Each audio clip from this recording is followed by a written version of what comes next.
Did you have anything that you would always do, like when you were homesick from school, or like a special memory from when you were homesick from school one day? I never took off. This is like, I knew this was going to be the answer, of course, but like never. No. When I was in kindergarten, I was throwing up and they made me go home and I cried Why? because I didn't want to go home Why? because I like school. Why? When I was in college, I did not miss a single class until my senior spring. I had a job interview for like a real life job, and I like contacted the professor and I was like, "Look, I my interview ends at 11, class ends at 11:20. I can still make the last 20 minutes. Like just tell me what to do." And he said like, "Do not come to my class." That was the only class I ever missed in college. That's wild. And I still think about You it. do have a special memory of not going to school. What is it? Was when you had your job interview. Yeah, and look what that got me. No job. I actually did get a couple off. I got one offer. Oh, that was like one of those like things where you interviewed a bunch of times. Yep. I remember that. And yeah, that's not where I ended up anyway. So Rip. yeah. What about you? Well, conversely, I did miss a bit of school. I like a normal amount, I would say. I wasn't truant. But I mean, college I kind of was a little bit in the beginning. Yeah. But the one that I remember was when I was in 4th grade, and my mom was Why are you smiling? This is not funny. my mom was at home with me, and she was a hairdresser, but she only like worked a couple days a week or whatever. Like I'm not sure if she was working at that time, but anyway, she was home with me during the day, and she was telling me how happy she was that her and my dad were about to go see The Producers on Broadway. Mm-hmm. And they were going to see it that weekend. It was a Tuesday. Mm-hmm. And so Oh no. remember going to see The Producers on Broadway, New York City on a Tuesday. She turns This was a Tuesday. They were going on the weekend. Yes. And my mom turns the TV on, and there is the first tower on 9/11 in New York City smoking. We just talk about 9/11 too much on this podcast. We are a New Jersey millennial podcast. 9/11 was a formative moment My God. in our lives. It was. I don't care what anybody says. And I know everyone's out there saying 9/11 was not a formative moment. You're right. But that's my staying home from school story. My parents, in case you wanted to know the end of the story, did end up going. Broadway wasn't like canceled that weekend. Mm-hmm. It was kind of a thing where it was like, we don't want to let them win, the whole thing. And my parents went. They said there's probably no safer time to ever be in New York City. Producers is a good show. Yeah, they loved it. And so, like, you didn't want to talk about The Price is Right or anything? What do you mean? Because that's what everybody's memory is, staying home. That's what everybody's memory is. That's not my Watching memory. Maury. That's not my memory. I had a more vivid memory. Yeah, I guess so. Yeah, it's crazy, right? It is. That I was home on 9/11. That is crazy. Yeah, I was actually sick. There you go.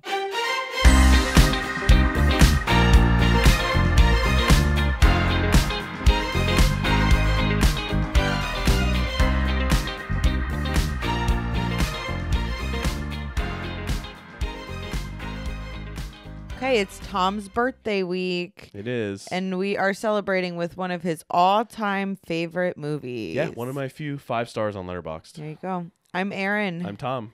This is Baby's First Watch List, the podcast going back to the 80s today with the fantasy comedy classic, The Princess Bride. Woo. Yay. I watched it back in the day, too. Although I don't know why. I watched it in school, actually. It's a good school movie. And in the auditorium. It's a very good school movie.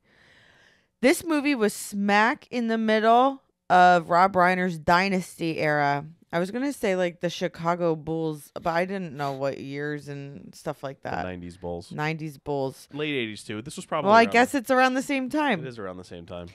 He directed hit after hit after hit. This was kind of right in the middle there. The screenplay was by William Goldman, who I confused with William Golding. Not the same. Who wrote Lord of the Flies. Yeah. That's not him. And William Goldman actually adapted this from his own 1973 novel. Goldman is a 2-time Oscar winner.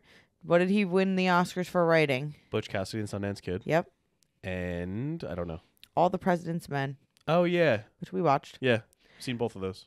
Cinematographer Adrian Biddle was Oscar nominated for shooting Thelma and Louise. Which we got to watch. And The Princess Bride was actually his second movie. His first movie was Aliens, which is a crazy one to start with. Yeah. You know what his third movie was? No. I don't either. Robert Layton, the editor, he is known for editing almost all of Reiner's films. He also did 3 movies with Christopher Guest, including Best in Show. And he was nominated for A Few Good Men in the early 90s, which we just watched. Yeah, not too long. A few months ago. That was a good movie. Yeah, solid. Kevin Bacon.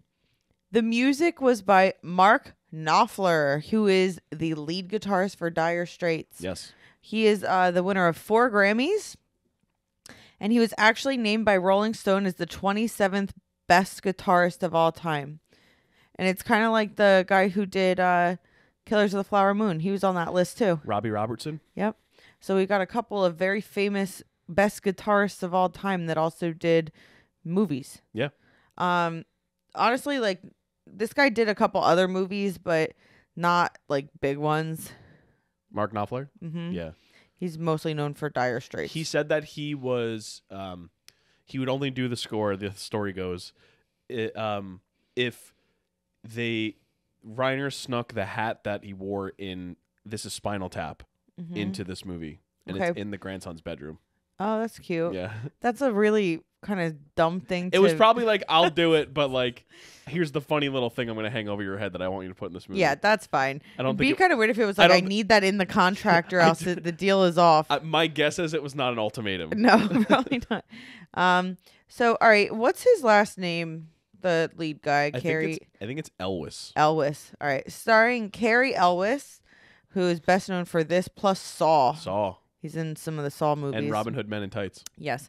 Robin Wright, probably best known for this in House of Cards. For being president of the United States. Yep. Spoilers for the later House of Cards seasons. Yep.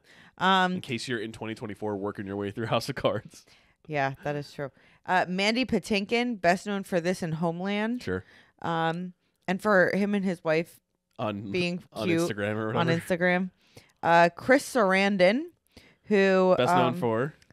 being the voice of Jack Skellington and being Oscar nominated for Dog Day Afternoon. And being Susan Sarandon's first husband. Which I was like, oh, are they brother and sister? Like, I didn't know the connection. Yeah. No, that they were married for a while before she... Like, they were married in, I think, 1967. They got married, and she was in Rocky Horror in 1975. He is the Sarandon of Susan Sarandon. Yeah, which is like, I didn't know that. That was so crazy. And I didn't know he was all this other stuff, too. Andre the Giant, who is known as a wrestler. Yeah, and he was like the biggest in the world at the time, in the 70s, 60s, 70s, early 80s. Literally and figuratively. Yeah. And Christopher Guest, who is best known for really, I think, being a director. For This Is Spinal Tap, probably. Well, he was in This Rob Is Spinal Reiner. Tap. But he was in This Is Spinal Tap, wasn't he? And he was the writer. Yeah. And he probably Best in Show is his other one. Yeah. And Waiting for Guffman A Mighty Wind. Yeah. So he did a lot of mockumentaries. Yes. He's also Mr. Jamie Lee Curtis. Yes. Christopher Guest is a big influence on like even things like The Office. Yeah. And stuff like that, where it's like mockumentaries are so common now that they're kind of like a dime a dozen. Right. Pop Star was a mockumentary, like all these movies are sort of traced back. Theater Camp. Yeah, Theater Camp are kind of traced back to Christopher Guest stuff. Yeah, and he wrote, I think he fully wrote This Is Spinal Tap, right? That sounds right. That's a great movie. The Princess Bride was finally adapted after years of trying because Norman Lear, who just died, he was like 100. Rip. He got on board as producer, and so that like helped.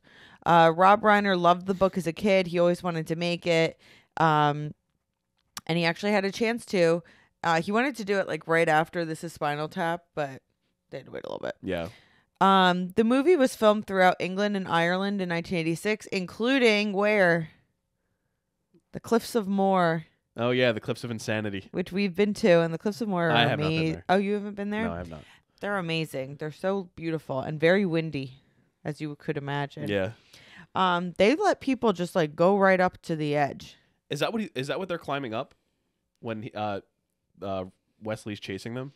Oh, maybe. Must be, right? The Cliffs of Insanity. Yeah, I think so. But they're really gorgeous. You should go. Okay. I'll be there.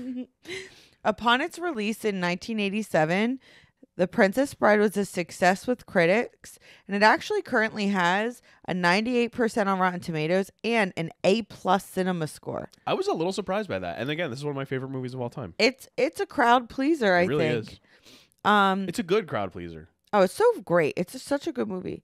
It was a modest success commercially, making $30.8 million on a $16 million budget. Goldman, I read, was a little upset about that because there were some movies that came out around this time that he thought it took stuff from Princess Bride. Like there were a couple shots in and like parts of Big, which came out the next year, that he thought were like not necessarily stolen, but like his gripe was generally, I think, with the production company and like the distributor because he didn't think it was marketed correctly.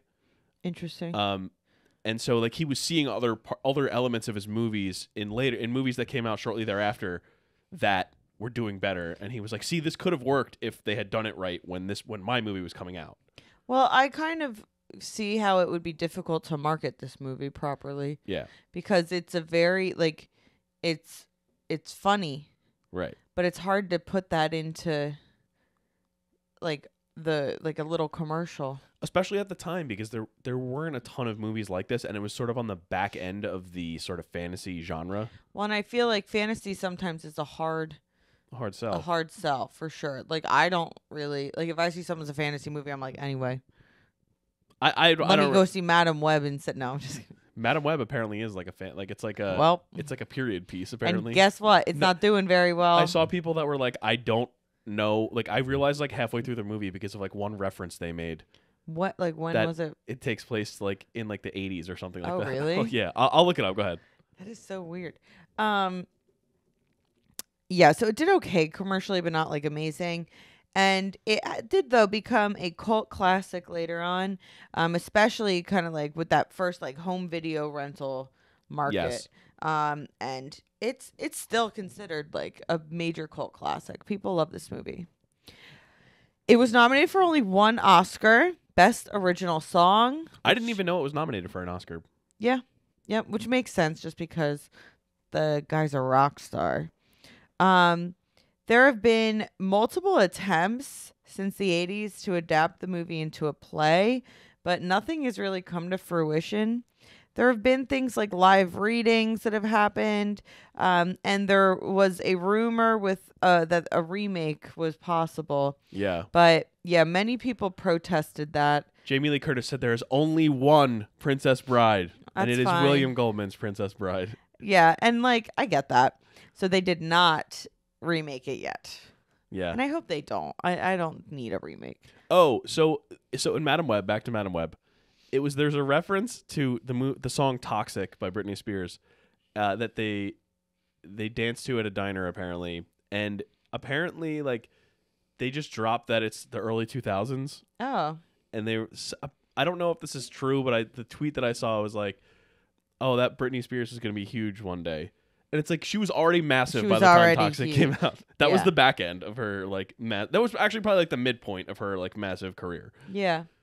Madam Web. Oh, God. I don't know. I haven't seen it. I don't know what the actual characterization of it is. And I will never find out. I might find. I'm not gonna write it off. You haven't even seen Morbius. Yet.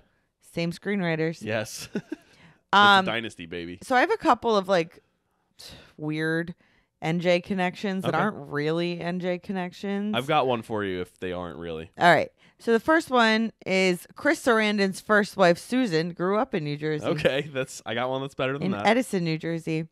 And then I have one that's not really an NJ connection. Okay. So in the 1960s, Rob Reiner was an apprentice at Bucks County Playhouse. Really? Which is just over the bridge from New Jersey. Yeah. Which is where we saw the Rocky Horror stage show. That's right. Which the movie starred Susan Sarandon. Wow. Yeah. That's a weird circle we have there. But I thought that was cool. Yeah. And it's not New Jersey, but it pretty much is. Yeah, especially if you live in like our area of Jersey. Exactly. And then finally, again, this one's not really...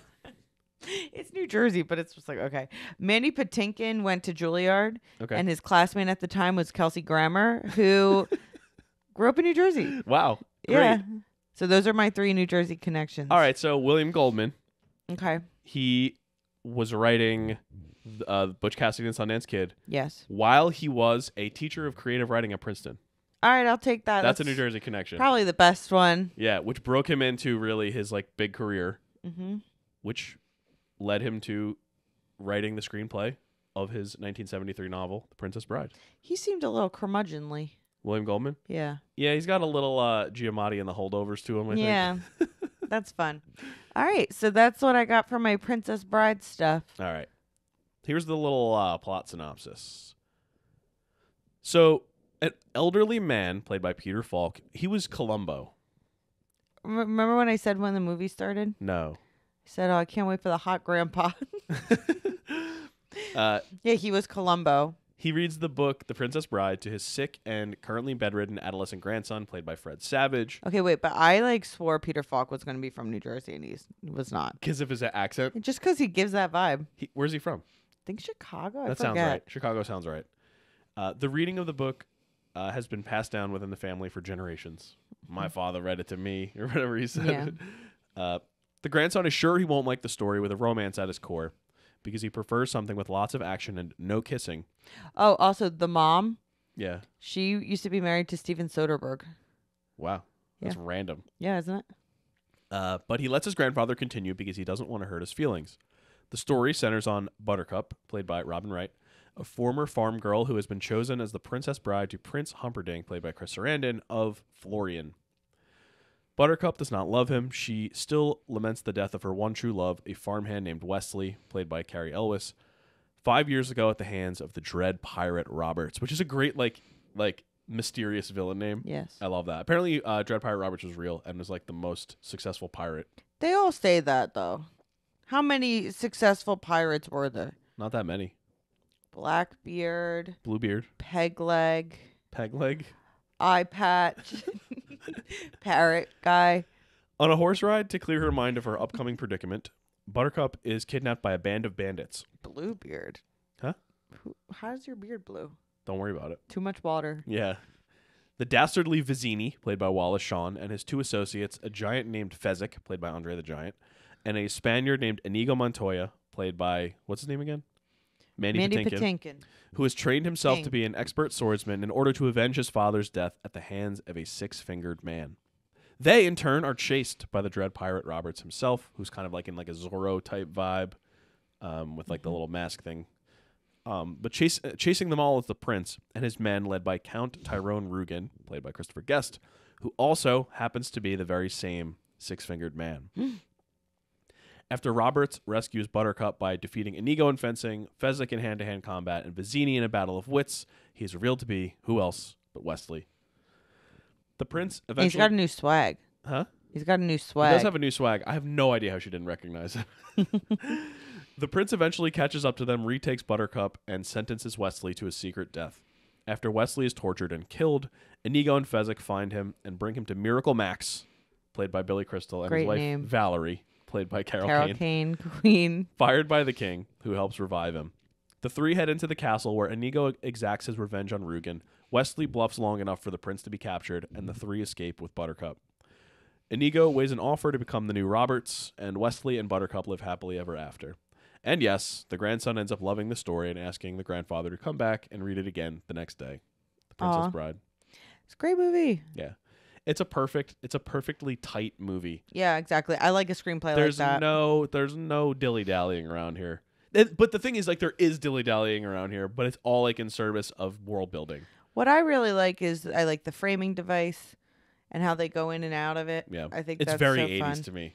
Yeah, it's really cute. And then the story itself is just fun. And the characters are fun and memorable. No one really like overstays their welcome. Nobody's on screen too much. No, like I didn't realize when I was watching this movie how much of an ensemble it is. Like in my head, it's like truly is. It's Wesley and Buttercup, and then you get the side characters going on. You get the Fezzik and Inigo stuff. You get the Vizzini storyline. You get the prince. I didn't realize how much the prince was in it too. Like yeah, he was in a lot more than I thought. And how many lines Andre the Giant had. I didn't realize how inspired by this movie the Shrek people were. Oh man, because literally Farquaad is literally Humperdinck. Humperdinck. Yeah, yeah. He literally is Humperdinck. just brought down a Just couple a little feet. smaller. Yeah, exactly. Like literally, like down to the hair, the outfit, Yeah. everything, the vibe. Like they even do a whole thing at the end where like they're getting married and then they have to like break in and like it's And Yeah. and the wedding is like it goes like sort of a ride where he's like, just say it, man and wife, man and wife. Like it's like the same exact like Farquaad vibe. yeah, it's crazy. And I mean the whole thing really, is it's got they lean more into the fairy tale aspect of it in Shrek, but it really is. I mean, totally inspired. And obviously Shrek is inspired by so many things. Yeah, of course. But watching this, and then we just had Shrek 2 on today also. Yeah. But like it really is. So Shrek was so much inspired by this movie and movies of this type. Yeah, exactly. Also, do you find it like annoying when I don't know if you see this, or would you find it annoying if someone did the marriage thing at a real wedding we were at? Yeah. Yeah, me too. Yeah. I think it's too like wink nudge tongue in It's cheek. too cutesy. And too cutesy at this point. Yeah, I agree. Some people love it. Unless the officiant literally looked like that guy. If you're gonna go all the way in, if you're gonna do the powdered face, if you're gonna do all that, go for it. Okay. So this is a fantasy movie. It is. Do you like fantasy movies, and what are your favorites? I liked this type of like swashbuckling fantasy more when I was younger, as as you probably imagine. But I mean, this I think is just a perfect encapsulation of the genre. This is my favorite fantasy movie. I mean, there's so many great ones. Fantasy is such a broad genre. Yeah. That like Star Wars is fantasy. Like yeah, but I don't count that. So what kind of you mean like sword and sandals mean, fantasy? Like I need to see hobbits, or I need to see like medieval times, or I need to see like wizards. I was more again. I was definitely more into that stuff when I was younger. It had a revival with Game of Thrones. Oh yeah, for a few Game of years. Thrones is fantasy. I was never the biggest Lord of the Rings fan. I have read all the books multiple times. I have seen the movies all at least once. Wow, flex. I have not seen all the Hobbit movies because the first one was trash and I stopped after that. I've read the Hobbit book a bunch of times. I'm a Lord of the Rings fan, but I'm not like a mega Lord of the Rings fan. Yeah. I really liked parts of. I'm looking right now on my bookshelf at the Dark Tower series. I really like the Dark Tower series, which is not. It's like kind of a hybrid fantasy story. There's like parts of that in it, but it's like mostly like it's like westerny. Like there's a lot of stuff going on in the Dark Tower. There's like mob stuff. There's a lot of stuff going on in the Dark Tower series.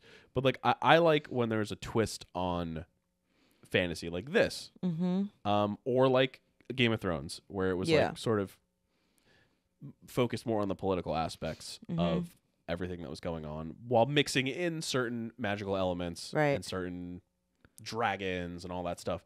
I was never into things like Aragon, and stuff like that. I would say that I have a mixed I think that fantasy is a mixed bag, but I think that this is like a perfectly done fantasy story. Yeah, I agree. I'm not a fantasy girly myself. Like I liked Harry Potter. I read those. And I read like a couple of the Narnia books, but I was like, ugh. I just can't. It's just not my thing. Like right now, there's this very big popular, like A Court of Thorn and Roses. My sister's reading, and like it's a very popular series right now. And she talked about that, and like The Fourth Wing is also a very popular book right now that's fantasy, and it's just like. I think it was A Court of Thorns and Roses. It's like about fairy people. The Fae, and then it's like apparently like what the guy turns into like a lion and he's like a sultry lion man. I'm like, see, like it's just it's a bridge too far for me. And I understand that when you actually like read it, you're in it and it's, whatever the things that are implausible and are supposed to be not realistic, like it doesn't matter because you're in it. But I just can't get into that stuff. Would you consider Pan's Labyrinth fantasy? Yeah. And I could tell that was a well done movie. No, I love Pan's Labyrinth. It's not my thing. That's one of the best. The fantasy stuff I like is like the fairy tale stuff. I was never into like Chronicles of Narnia. I'm looking at a list right now. Yeah, that's what I said. I read a couple of those books. Not really my thing. Yeah.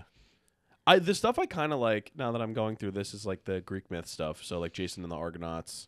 You should read Percy Jackson. Clash of the Honestly, I should have. That's something that I just sort of passed me by. I probably A bunch of my students love that. I probably would have liked it when I was growing up. You probably would like it now. Maybe. They've the show's on Disney Plus now. Yeah, I heard it's good. Yeah. Conan the Barbarian, I haven't watched, but I've always wanted to. Does Bloodsport count? Bloodsport? No. No, I don't think Bloodsport counts. Yeah, so I mean, it's kind of a mixed bag for me. I agree. Not my thing, but I like this movie, and I watched Game of Thrones. Yeah. So I Sure guess did. that's all you can ask. What makes this one of your favorite movies? A lot of stuff. One being the fact that it is so immensely quotable without, like, I don't think that any of the quotes have overstayed their welcome. Well, and I think that they didn't go into it with certain things like, oh, this is going to be a humongous quote. Except for the Inigo Montoya one, I think. No, come on. That came straight from his heart. I love that. Yeah. All right, so how about this one? What was the quote that is said the most in this movie? Inconceivable, maybe? Inconceivable is third. It said five. What about As You Wish? As You Wish is number 1. I think it's 7 times. And then, hello. Yeah. The Inigo Montoya speech is 6 times. Okay. And Inconceivable is 5 times. There you go. And those are the 3 big ones. Yeah. I love Have Fun Storming the Have Castle, Fun Storming personally. the Castle, arguably, other than Inigo Montoya, is the quote from this movie. That's the one I actually say in my life. Yeah. I read that Mandy Patinkin said in like 2012 in like a New York Magazine interview that he hears, "My name is Inigo Montoya. You killed my father. Prepare to die," twice a day. That is crazy. 2 or 3 times a day from people, and he was like, "I love it." That is so crazy. He was like, "I'm just happy that I was a part of something like that." His wife said something that is truly like, I think about it all the time with our journey into parenthood. She said that becoming a parent is an act of radical optimism. Yeah. And I just love that quote. So that's my quote I think about is Mandy Patinkin's wife, who I think is an actress Okay. too. And like, you know, in her own right. Yeah. I think she does theater. Yeah, I love Mandy Patinkin. He's so good. Inigo Montoya might be one of my, like, he might be. He's an all-time great character. Up there in my favorite characters. I got to think about it because I know that's your question. One of the other things I like about this movie is that it doesn't linger, and but it builds a world at the same time. So yeah. like, there's like random references in this movie to like Australia, and it takes place in like this fictional kingdom. Mm-hmm. And it's like they talk about how there's convicts in Australia. It's like a penal colony. Then they're like talking about the ROUSs, the Roses of Unusual Size. That, yeah. There's like little things that just add color. The whole fire swamp scene just kind of like adds color to the movie. Well, and the way they address those things, it's like we should already know what they are. Like Right. It's already a thing in that Right. world, and I love that. And the one quote is like, "What makes you think we won't survive the fire swamp? Is it because no one ever has before?" Like it's like the little like stupid lines that like add the little bit of backstory without being exposition. Mm-hmm. And it builds up the danger as to what they're about to be facing. Or like when Miracle Max looks at Wesley when he's dead and he goes, I've seen worse. Yeah, yeah. Like, what does that mean, Miracle Max? That scene, they had to. Carrie Elwes and Rob Reiner were not allowed to be on set for those scenes, for the Billy Crystal scenes, because they were laughing too much. Well, he was on this. He was supposed to be dead. There's a dummy on the block after a little while. Billy Crystal's all time. Because He's the two so of them good. and Inigo Montoya, who did all of the fencing, Mm-hmm. and him and Carrie Elwes did the fencing, the whole thing in the beginning, except for like the 2 somersaults. They had doubles for. Yeah, you can tell. He said the only injury that he got from this movie was, he said, because I bruised a rib from laughing at Billy Crystal during the Miracle Max. It's the best. He is the best. I love Billy Him Crystal. and Carol Kane is so great. Carol in that scene Kane too. is so when she funny. just comes in screaming at him, calling him a liar. Oh, she's the best. And then so that's I just love how it pulls together like this classic story with twists on it and humor, and it makes like the guys who in a typical fantasy story talking about like Inigo and Fezzik would be kind of like the bad guys, and the bandit crew would have been just like a generic bandit crew. They turn those characters into lovable characters. Yeah. And it's all on the back of the writing and the performances, and then, you know, the way that they sort of added a little sort of color to the movie as well. There's one part that I thought was very that Game of Thrones was very inspired by. Can you guess what that was? No. It's the lady that yells at Buttercup. Oh, yeah. The crone lady. Yeah. And it reminded me of the Shame lady Yeah. in Game of Thrones. And I looked it up, and that lady lived to be 100 years old. Was she 100 in this movie? No. Oh, wow. But she swam every day until she was 99. Wow. Yeah. She Naiad vibes. She was a queen. Yeah, exactly. Okay, this is I'm actually very interested in your answer to this question. Wow. I think this is one of my favorite questions I've ever asked because I just think it's interesting because there's no obvious answer. Other than Billy Crystal, who is clearly the most number one. Who has had the most successful career of those who have acted in this movie? I think there's a couple of ways you can go about this. I think that you can look at who, honestly, the biggest star in this movie is Andre the Giant. If you think about the amount of people that he's put in seats around the country, the amount of people who have paid to see him, the amount of people who like 90-something thousand people watch that WrestleMania with Hulk Hogan. Like, he's the biggest star in this movie, probably besides Billy Crystal. But, like, his career, and he was already on the tail end of his career at this point. He was already broken down. He had a bad back. He couldn't even carry Elwes in this movie during their scene. Like, they had like a ramp that they built to sort of help them out. And when he catches Buttercup at the end, she's on wires because he couldn't hold her up. So like, he's supposed to be this big giant, but like, his disease had already kind of taken its toll on him at this point. But if we're gonna go from an acting perspective only, I'm gonna go with Robin Wright. Okay. I think that she had a lot of she hung around there in the 90s. Like, obviously, like, she married Sean Penn, which is what a lot of people probably know her for. But then I think House of Cards probably puts her over the top. Carrie Elwes had, as we mentioned, Robin Hood Men in Tights. He had Saw. He had other stuff in between there that he was definitely a successful career. But here's the thing. This makes me think, no, he named his memoir As You Wish. Yeah, right. Exactly. So that to me. Well, I don't know. I'm trying to think of somebody who was like really well known for one thing, but was still really successful after that. There's a ton of those people. And it's like, yeah, so what if like Robert De Niro had named his memoir about Taxi Driver or something like that? You know, it's like he's done a ton since then. Not that Cary Elwes has the career of Robert De Niro, but I would say he's a very successful actor. But Robin Wright at this point is probably more known for House of Cards. Yeah. Other than that, let's see. Wallace Shawn. It's not bad. Wallace Shawn's voice. Yeah, because he was Rex. He was Rex in Toy Story. Yeah. Wallace Shawn's voice is up there. And he's in Clueless. He's in My Dinner with Andre. Yeah. He was in All That Jazz. All That Jazz. He had a scene in All That Jazz. Carol Kane, also extremely successful. I think of her from Kimmy Schmidt, Unbreakable Kimmy Schmidt. She's so funny. So Carol Kane, is she? I feel like she's like very like acclaimed. She lived in Haiti for a little bit. Did you know that? When she was a kid. Let's see. Awards and nominations for Carol Kane. She was nominated for Best Actress in 1976. For what? At the Oscars for Hester Street. She won an Emmy for lead in Taxi. Oh, Taxi, of course. She was in Wicked for a long time. The touring. Wicked. Oh, that's interesting. She was Madame Morrible. Okay.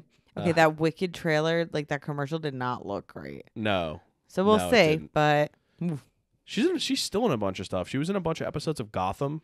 Oh wow.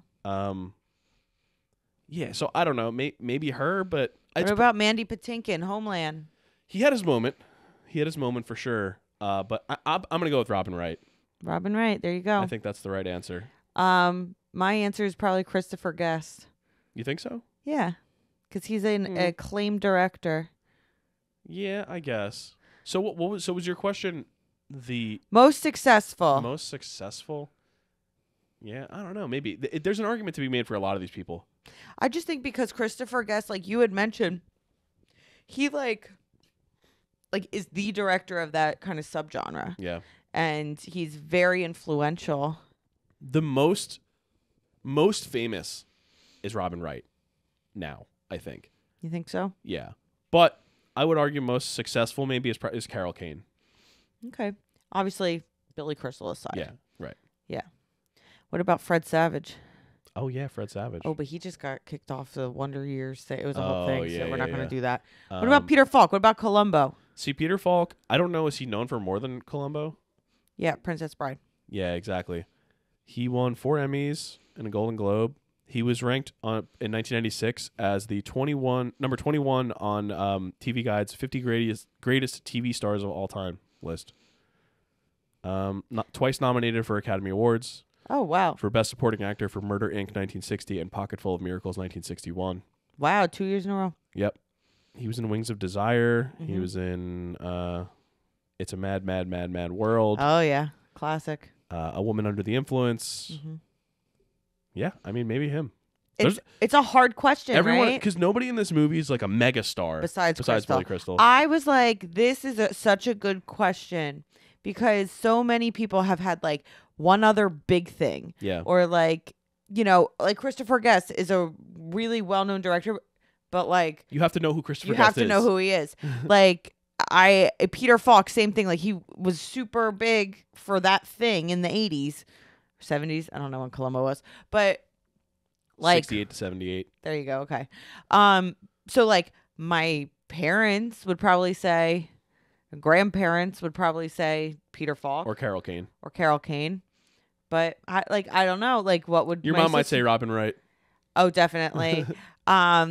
And it depends. Like your brother might say Mandy Patinkin because he watched Homeland. You know, like it's very dependent on. My dad might say Fred Savage because he loved the Wonder Years, right? Like there's so many avenues. My brother might say Cary Elwes too because he's a Saw fan. There you go. Right, exactly.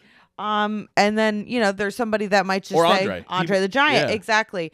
Someone who loved My Dinner with Andre might say Wallace Shawn. Like there's so many different possibilities there. Yeah. So it's an interesting. There's an argument question. for a lot of them. Yeah. My final question, like I mentioned earlier, this apparently had trouble being adapted from the book, which was written in 1973 or published in 1973 to the 1987 movie that ended up coming out. What's a book that you would like to see adapted that you think would be difficult to bring to the big screen, or maybe in the case of like A Catcher in the Rye, The Catcher in the Rye, which has proven to be difficult to bring to the big screen for whatever reason, whether it's the author doesn't want it to be or whatever else. I've got 2. One of them has already been proven to be hard to bring to the screen, and it is, as I've already mentioned in this episode, The Dark Tower. Mm-hmm. Extremely difficult to bring to the screen. There's so many like random meta references, and like so much of the great stuff in Dark Tower is sort of like imagery and like ideas more than it is the actual content. And I think that is really hard to bring to a screen. And the guy who did it in 2016 or whatever that was, whatever that abomination was, like it wasn't, I'm sure it wasn't all his fault because like the studio, like they turned a 7-book series into one, really like 8 books because there's like a side book too, into one movie that is meant to be like a cycle of the Dark Tower as opposed to the actual Stephen King stories. And it just did not, from what I understand, I didn't end up watching it. Right. But I don't know a single person I've talked to that likes that rendition of the Dark Tower. I would love to see a great one. There's so many great settings. There's so many great moments that it's built to be a great movie series or mini series or something. My other one, which I just read not too long ago, is Blood Meridian by Cormac McCarthy. Mm-hmm. It is brutal. Mm-hmm. It is absolutely brutal, and it's meant to be brutal because it's all about the just sort of like, it's a very bleak look at humanity, and it is horrifying. And I find that all of the McCarthy books I've read, even The Road, which I haven't seen the movie The Road, and I do know that people like that movie, feel like I could never see it on a screen, even though like I want to see somebody attempt it. Mm-hmm. I gotta watch The Road, but Blood Meridian is like less accessible than The Road is. Mm-hmm. Again, a lot of imagery, a lot of mood, a lot of like stuff that is very difficult to bring, especially to like a Hollywood movie where like you want to get people in the theater. Right. You kind of have to have a big budget and a lot of patience. Right. So it's tough to do both of those things. So those are the 2. I'd love to see a Dark Tower. a successful Dark Tower adaptation. I would love to see a successful Blood Meridian adaptation. Good. Let's see. For me, it's kind of crazy because a lot of books now that like become popular end up being adapted. Yeah. And so it's interesting how people have been able to do it in ways that I didn't think were possible. But one from a few years ago from college that I read, Brief Wondrous Life of Oscar Wilde. Yes. I love that book by Juno Diaz, New Jersey. I Yes. know that there's some stuff going on there, but From my hometown. yep, from Parlin. next to your hometown. Well, kinda. Parlin, it's like the same. Yeah. They're both the same town. It's like Roebling and Florence. Exactly. And so that one is an excellent book. I believe it was it a Pulitzer winner? I think so. And It was actually today. Or yesterday. It was an answer for the crossword. really. Yeah.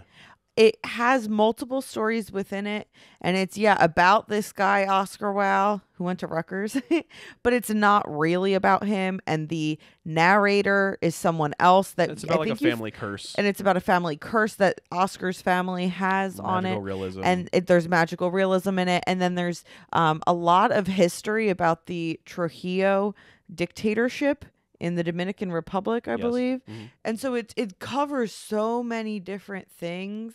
And there's a reveal in who the narrator really is. And it's just really extremely well done. I highly recommend the book. I read it for my Men and Masculinities class back in college. And it really opens up your mind to what literature can look like. So I loved it. Miramax bought it, Okay. the rights to option the movie in 2007. Yeah. And it was the director and writer of the Motorcycle Diaries Mm-hmm. who were supposed to do it. And Diaz said in 2012 that the rights expired. So there's not a active film adaptation of it. Right. So, I think that that's something that would be difficult to bring to screen. And I think as a movie, it wouldn't work because there's so much to it.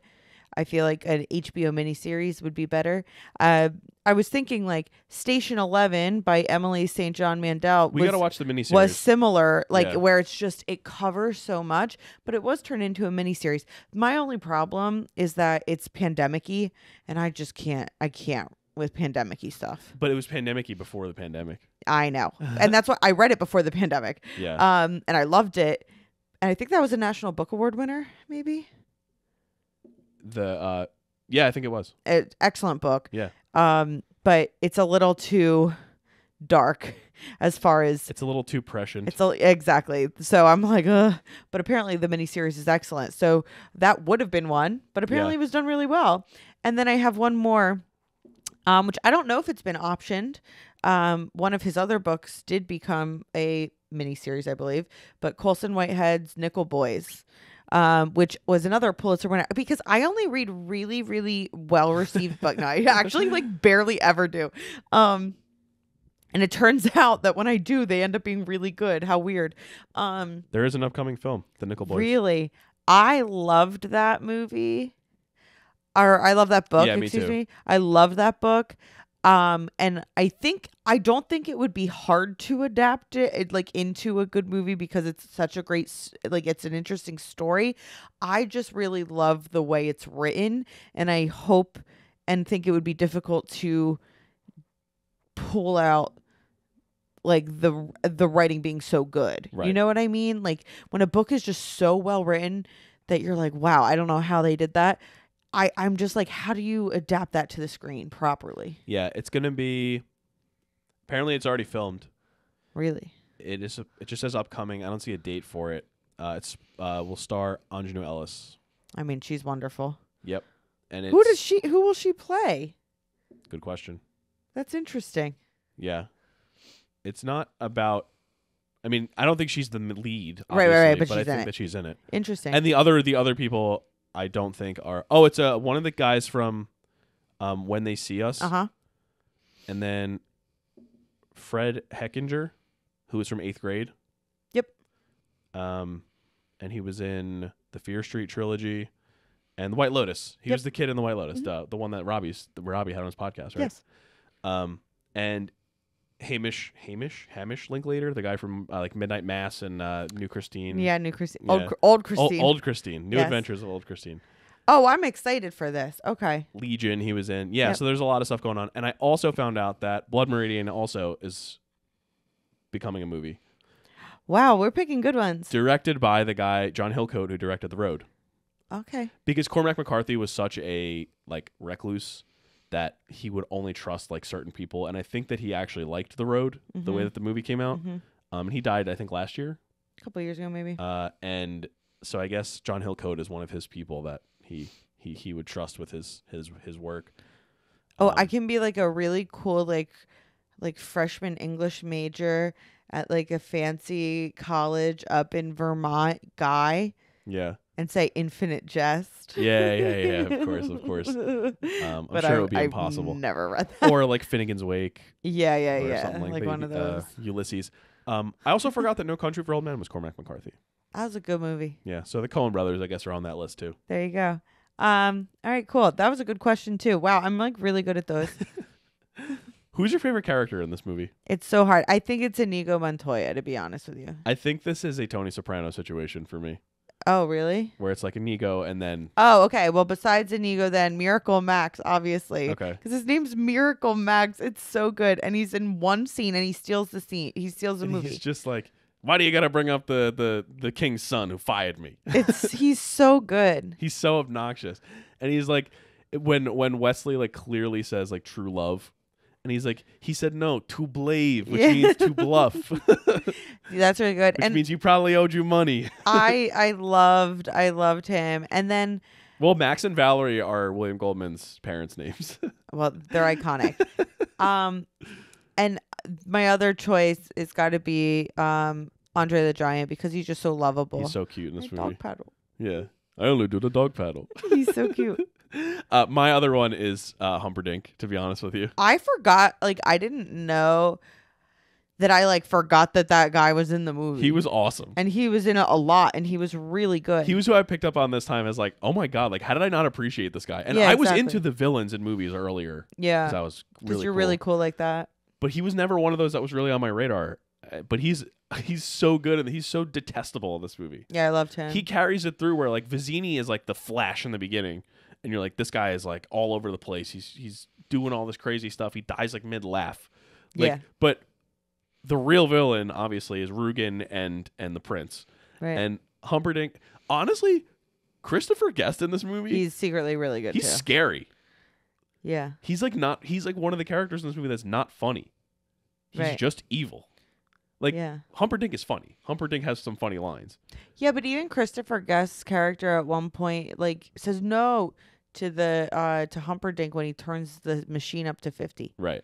So, like, even he has occasionally a little bit of a conscience there, which Right. is interesting. Well, right before that, he was like, I was going to take 5 years off your life, but I'm going to wait and see how you react to 1. So he put it up to 1. Yeah. And so when he cranks it up to 50, Yeah. it's crazy. That's crazy. Yeah. But Inigo Montoya, he has the perfect story Mm-hmm. in this movie, the revenge thing, but like sort of teaching. He's got like the whole loneliness thing going on. So it's like his dad got killed when he was younger. He taught himself how to be this like master swordsman. Mm-hmm. But in the end, he was never able to track down his father's killer until he was able to use the power of friendship. Yep. And connect across the differences of people. Like he was fighting Mm-hmm. Wesley in the beginning of the movie. And while they never really treated each other like enemies because they were respectfully sword fighting each other, Inigo kind of like was able to sort of overcome the sort of stubbornness in a lot of these revenge stories where it's like I got to do what I have to do by any means necessary myself, Mm-hmm. whatever. Right. He was like, no, this guy, he'll be able to help me out. I'm going to help him out. And we're going to have like a mutual thing going on here. And he does end up finishing his story. And I think that there's more nuance and more sort of respect and friendship in this movie, in that story, than there is in a lot of revenge stories. Well, what I also like is that he's an honorable man of his word. Yeah. And that's something where, like, he says to Wesley's character, okay, I'll wait for you to come to the top before we fight. Okay, I'll wait for this to happen before that. Like, and he sticks to his word, right? There's no, like, underhandedness. Yeah. And I feel like He's a bandit because he needs to make money, not because he's a Right. bandit. And I just feel like that's a important characteristic for a hero to have. Yeah, and Fezzik is the same way. Yeah, Like exactly. he wants to Vizzini's like, just hit him with the rock and kill him, and he's like, no, I want to fight him in like hand-to-hand combat because And they both of them didn't want to kill Buttercup too. Right. And Wallace Shawn's character was like, just do it. Yeah. Yeah. So love and ego, love Miracle Max, Yeah. love Humperdinck. How do you feel about Miracle Max for a name? That's not a bad idea, honestly. It's kind of cute. If you had to stop the Dread Pirate Roberts with one single talent, what would it be? So, like, Inigo is tasked with stopping him with his swordsmanship, Fezzik with his strength, and then Vizzini in his battle of wits. I feel like you need to tell me, and then I'll tell you what yours is. Wait, can I show you mine first? About me? No, about myself. And then you do one for me. Okay. Okay, here's mine. Ready? Okay, so anyone who's not watching on YouTube, Erin just twisted her arms in a weird way. There you go. I win. Okay. I would say it would definitely have to be pop culture knowledge, like a trivia game. Yeah, it's pretty good. It would be the part of trivia where it's like they play either a song or a TV theme song or something, and it's like whoever guesses it first wins, and it's like, let's say best of 7, and the other person has to like leave. Yeah, it's good. What would mine be? Well, first of all, mine would also be being kind-hearted. Wow, you have so many of these great talents. What would yours be? Let's see. Let me think about it for a second. I actually have to think about this.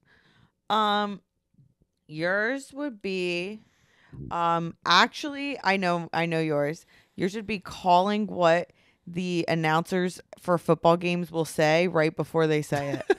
You're very good at that, actually. I'm like the pre-Tony Romo. You're very good at it. And yeah, so I think that would be yours. You'd be able to, you have to beat We would have to Chris Collingsworth. We would have to watch the same game and Be able to call what Chris Collingsworth and Joe Buck are going to say. not what's going to happen. No, what they're going to say. What they're going to say. That's your talent. Joe Buck and Troy Aikman. What There you go. they're going to say. Yeah. Okay, I think I could do that. That's a pretty good one. I think I would probably win that. Yeah. What's your favorite Rob Reiner movie?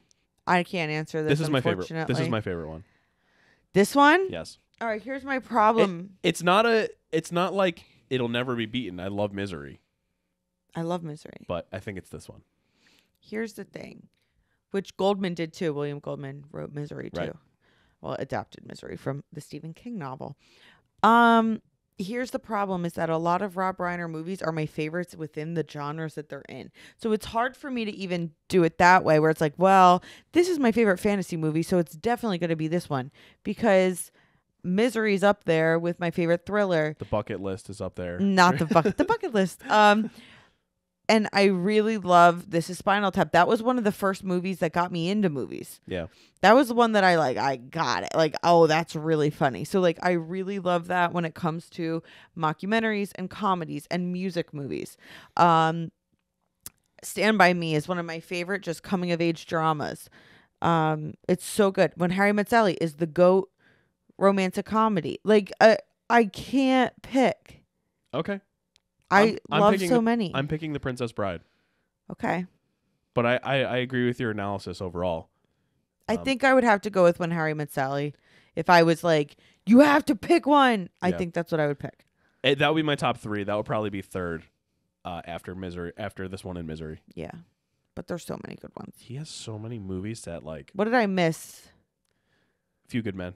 Nah, that's not. No, that's not up there for me. But... As far as good ones, did I cover all of them with the hits? Yeah. Yeah. Okay. Yeah, of like that streak. Yeah. Yeah. He also did The American President, which Sorkin wrote. That's supposed to be really good. I haven't seen it. That Martin Sheen. Michael Douglas. Oh, Michael Douglas. Martin Sheen is in it. Yeah. Michael Douglas was the star. Yeah, he's got a lot of stuff that he kind of just went in a different direction. Let him live. After A Few Good Men. Let him I guess live. after he started getting into like political movies. Yeah. Yeah, but that was his hot streak from like Yeah. 84 to 92. Right. The only one of these movies I don't really know is The Shore Thing. But it does have Daphne Zuniga from Spaceballs, so who knows? Who knows? Okay. Is there a book or a movie that you want to show our kids that you really, really want them to love? So what I'm taking from this is like when I wrote it, I was like, okay, I'm thinking like Peter Falk to Fred Savage in this movie. Mm-hmm. Like if you sit down on a day where one of our kids is sick and you want to read them a book or show them a movie, you really want them to like that. But also, me loving The Princess Bride, wanting to show that to our kids, and that's my answer to this. One of my answers to this question. It's sort of a double. It's a question coming from two areas. Yeah, probably Paddington movies. Yeah, is my thing because they're just so nice and so fun, and I feel like I want to raise kind-hearted boys. Yeah, and kind-hearted boys would like Paddington. Oh dear. Oh dear. I always think of the scene in I think it's Paddington 2 when he's in the barbershop. Yeah. And it's just all like the guy is like asleep in the. It's chaos. It's one of my favorite. I think that was scenes. Paddington 2. Yeah. So I'd say probably the Paddington movies, and then probably like something just off the wall. Pop star. I mean, obviously, but not till later. Well, that's what I'm saying. Like, not necessarily like when he's 6 or 8 years Pop old. star's a must. The Room is a must. Yeah. If he likes The Room, even if he like, I don't care if he likes The Room. If he gets The Room, if he's well, like, that's I it. understand why you like it like this, even though I don't. Yeah. That I'll accept that. All right. Yeah, I think those. Okay.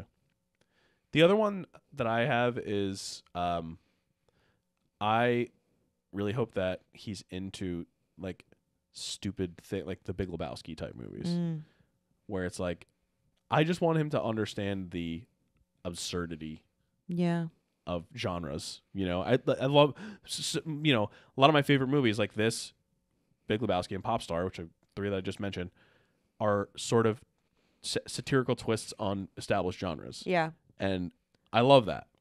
I love when, like, as I've talked about this before, like, I like when there's a twist on a genre. Like, my favorite Westerns are not classic Westerns. They're the revisionist Westerns that twist a lot of the tropes on their head. And that's what these types of movies do. And I think that I like when, I hope that our kids will appreciate when there's something new and creative and different on something that's already great and classic and established. What I want overall is for our kids to want to hang out with us. Yeah. That's the end goal. I think that's a lot of parents' dreams. Yeah. I hung out with my parents all the time. I still We hung prefer out with that them to a lot of yesterday. things. Yeah. And tomorrow. That's exactly it. So I want it to be like a common room. Everybody hangs out and wants to be there. I want it to be that way, but not like we're having a movie night. Like I don't necessarily need there to be a structure to it. Like I just want there to be an individual sort of like we all want to hang out together. Yeah. Like not like a set thing. Yeah. Although there could be a set thing. Of course, but you know what I mean? Like how people will do this is fine too. Do like every Friday night we rent a movie or whatever. And that's order cool. pizza. Yeah. Like that's cool. But my goal, my sort of I guess my goal is to have something that is my wish is to have something that is just sort of more regular and more constant and more less enforced. Beautiful. Okay. Last thing I have here is I want to recast this movie a little bit because, as we've mentioned, the possible remake rumors did not generate a positive response. No. But if we were going to remake The Princess Bride, we'd do a couple characters. Who do you think of today's actors would be able to sort of fill that role effectively and maybe make a good Princess Bride remake? Why don't we start with Wesley? I said Nicholas Hoult. Okay. Because my thing is Wesley can go from being like very just like bland to being funny. And I think Nicholas Hoult can do that. Has he ever played like cool? Even though like Wesley's not really cool in this movie. Skins he did. Okay. Back in the day. I haven't seen enough Nicholas Hoult. I've seen him in like X-Men and Renfield and just a few things, but The Menu, The Favorite. Yeah, he was in The Favorite, right? He was good in The Favorite. He was very good. I thought of Glenn Powell. He's great. Because I don't know if he necessarily has the meekness to him that's the problem. Farm Boy, you need both. But Farm Boy Wesley's only in the movie for like 2 seconds. 3 he minutes. Do it. We can do it. And I think he has the charisma to do the whole Dread Pirate Roberts definitely aspect for of that the character, which is 90% You gotta of the watch Anyone But You. Yeah, and I think he's funny enough as we Is that saw what it's called? Anyone But You? Yeah. I think so. The only problem is I don't know about this Sydney Sweeney character. But I think that he can pull off the funniness of like the scene where Wesley is he can't stand up and he's in the bed just eviscerating Humperdinck. Yeah, I love Glenn Powell. I think he has the comic timing to do that from seeing him in like Everybody Wants Some. You know his parents are in like all of his movies? No. Yeah. And his dad's Instagram name is the OG Glenn Powell. Oh my God. Yeah, it's pretty good stuff. All right, what about Buttercup? Buttercup. Don't say Sydney Sweeney. No. I said either Anya Taylor-Joy or Zendaya. Okay, the two It girls. Two Yeah, of the It girls. because that's the thing. I feel like it needs to be somebody who, honestly, like, I think both of them can play just very serious. And I got to be honest, Buttercup doesn't exactly set the world on fire. Well, what I was going to say, one of my critiques of this movie is that she doesn't have as much agency as I feel like would have been a little bit better. Right. She's basically at the whim of every dude in this movie. Right. I mean, that's just the type of fantasy story it is. I mean, it's not, whatever. But I would think that an updated version of that would include a character that is more assertive and more Fiona-like almost, like in Shrek. And I think that those two are both really good picks because they're great actresses and they're both, really, really big in the public eye right now. She might be a little too young still, but like Thomasin McKenzie, I feel like would fit into that type of role. Okay. From like, what the heck was she in? Jojo Rabbit, Last Night in Soho. Leave No Trace. Leave No Trace. Yeah. I think I would go with her. I think that she's sort of going to be... Eileen. Huh? Yeah. I think that she's sort of going to be one of those next actresses up, hopefully, at some point. And then another obvious one, I think, for me is Saoirse Ronan. Yeah, of course. Because she's just great in everything. Always. What about Humperdinck? Humperdinck, I said James Marsden because he's played... That is a great pick. He's played princes before and stuff like that, but I would love him to be the devious one. Yeah. And he's not really, even in like the he's Notebook. Always nice. Although he is kind of bad in that show, the Western show. Westworld? Yeah. But he's not, he plays. I didn't watch it, so I don't know. He kind of is. It kind of goes back and forth based on the programming.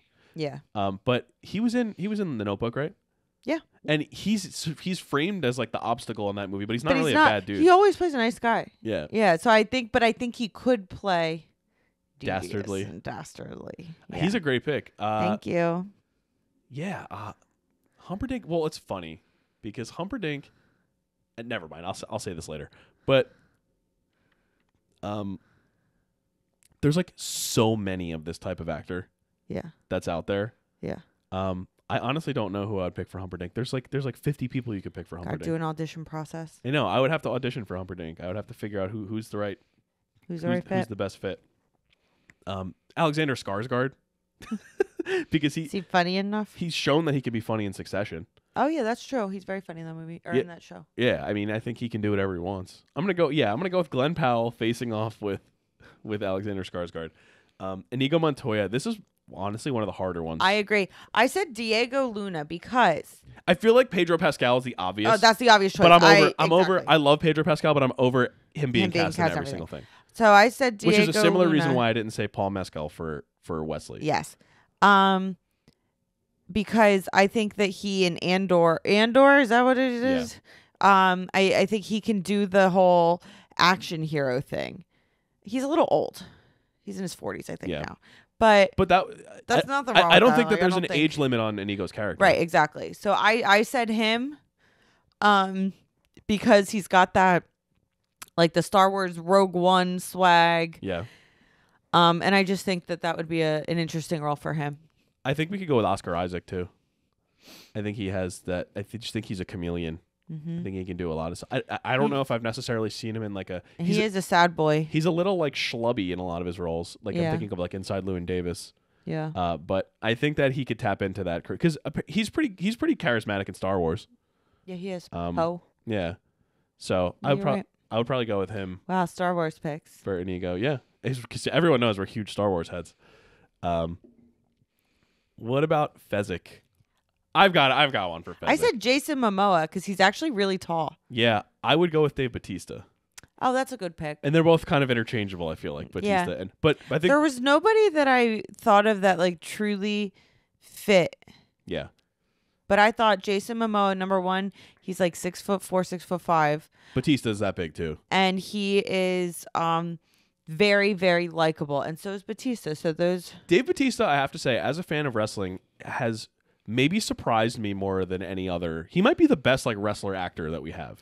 Well, and he's played that kind of role before where he doesn't talk much, like in Guardians of the Galaxy. But Fezzik talks a lot in this Not movie. really. He has so many. He talks in every scene he's in. No, that's just because his lines are memorable. Well, yeah. I mean, that's part of But he it. doesn't say that much. What do you mean? Anybody want a peanut? Right, that's what I'm saying. He doesn't say all that much. But he's not like a stoic like character. I And don't think. neither's Dave Batista. That's what I'm saying. Remember, he was in Stuber. remember Knives Out too? Yeah. 2 knives, 2 out. Yep. And then finally, Vizzini. I said Kate McKinnon. I was gonna go in that kind of direction. Somebody I saw online said Hannibal Buress. Oh yeah, that'd be good. Yeah, Kate McKinnon I could see playing that role. It's got to be somebody who's just completely over the top. Yeah, exactly. Yeah, Kate McKinnon is a great example. I would maybe go with the person who was allegedly originally cast in this or was rumored to be cast in this role, Danny DeVito. Oh, I mean, yeah, of course. He could still do it. Wallace Shawn apparently was really self-conscious because he knew that Danny DeVito was like the one they wanted. And even after Wallace Shawn got cast, he was like really like was like apparently super behind the scenes nervous and like sweating and like all that stuff about all of his lines and everything. And Carrie Elwes had to be like, "You're good. Like you're in the movie. Yeah, right. Like you you're got fine. the role, and you're like, gonna be good." Yeah, because Danny DeVito was like a huge star already. Like Yeah, around of this course. time. So yeah, so those are our recaps. I think we did a good job, I think actually. both of them are really good. Why don't we remake? No, we don't Princess need to Bride? do that. All right, what else do I got here? Yeah, I wrote that eels freak me out. Yeah, they're weird. There's the shrieking eels, which is like when they're sailing and Have Buttercup you ever eaten jumps. eels? Yes, I've had it in like sushi. Mm-hmm. But So you shouldn't be scared. I mean, like You're top of the food chain, baby. I am scared of them because of Super Mario 64. Are they electric? Shock me like an electric eel. Yep. Not in Mario. In the Mario game, I always hate underwater levels in video games because you can't really move. I just hate that it's not Mario. I mean, you could say however you want. But you have to like swim underwater and you have to get like all these coins or whatever. And there's this gigantic, freakish looking eel that like chases you around. Don't like that. Horrifying. Don't Google it. You'll get jump scared. It's horrible. One of my worst childhood memories. I didn't beat that level until I was an adult. Aw, Eels freak me out. it's pathetic. I also wrote, I love the idea that she loves this guy so much and can't recognize him by his voice or the lower half of his face. Yeah. Plus his eyes. She even says to him when he's like in Dread Pirate Roberts mode, she says that he had eyes like the sea after a storm. Yeah. It's like a funny little commentary on like memory as compared to reality. Yeah. Like he's literally standing in front of you with the same exact eyes staring you in the face.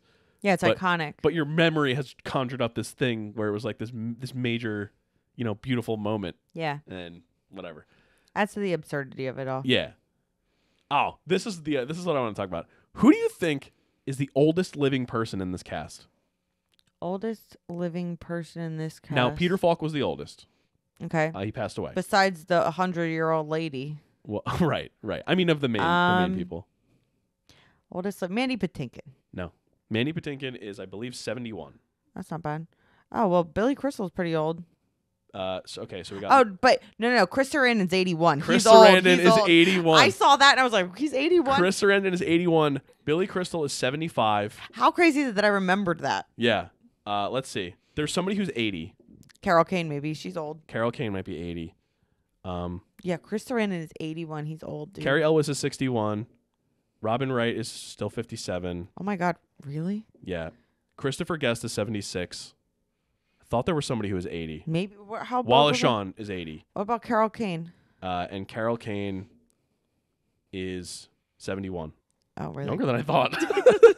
Queen. And then the King. Remember how old the King looked? Yeah. He was 76. He died. That was his last movie. Oh, okay.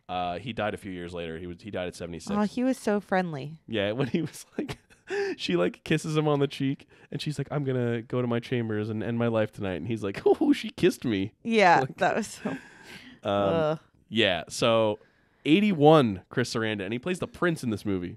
Yeah, he looked young-ish. He did look young. I'm stunned to see that he was that old. Yeah. Yeah. So that was my last note. I just wrote, "Who do you think is the oldest living person in this cast?"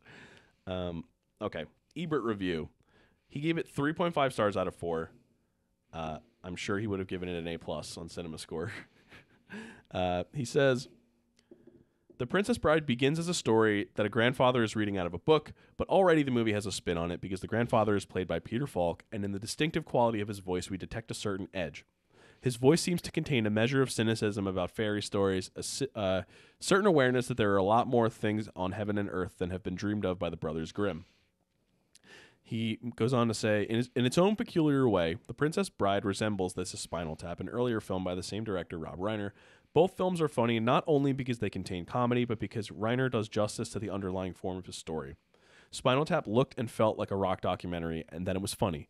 The Princess Bride looks and feels like Legend or any of those quasi-heroic epic fantasies, and then it goes for the laughs.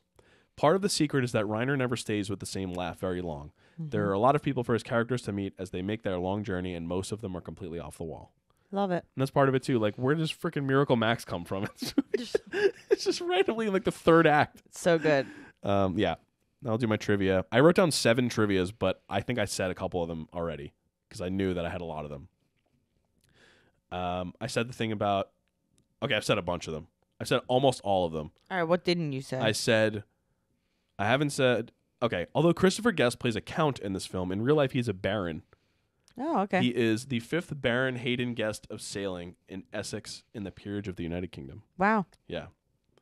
Rob Reiner claimed that the final close-up of Peter Falk delivering the last line in the picture, which is "As You Wish" to Fred Savage, was the only pickup shot filmed in Hollywood. The only thing that was not filmed in England was that final shot, allegedly. Funny. And finally... Or Ireland. Right. Or, yeah. The United Kingdom, I suppose. No. Ireland is not in the United Kingdom. No, Northern Ireland is. That's right. Yeah. Do not get it twisted, Tom. So here's one that I didn't realize. I realized the one part of it, but not the whole thing. So Count Rugen wounds Inigo 5 times before and during the period of the film. The 2 cheek scars, obviously. Yep. Sword thrusts to one Which, upper arm. I'm sorry, many Hollywood starlets would kill for those cheekbones.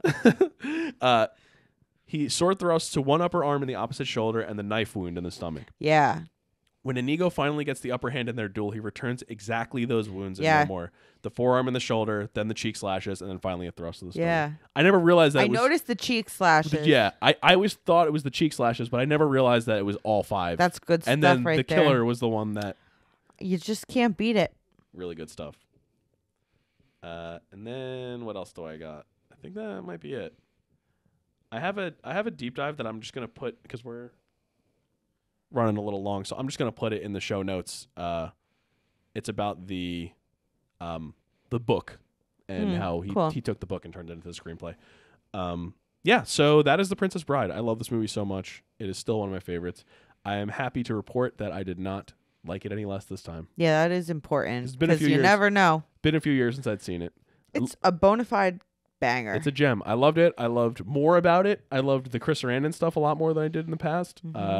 It's great. It's one of my favorites. I love it. Yeah, so next week is our final movie in February, and it is the Buzzy-ish Best Picture nominee, American Fiction. Woo! It is directed by Cord Jefferson. It stars Jeffrey Wright. It stars Sterling K. Brown, both of whom are nominated for Oscars. And I am excited for it. And Me too. It's supposed to be like a satirical look on sort of the literary black world publishing and what sells. Yeah.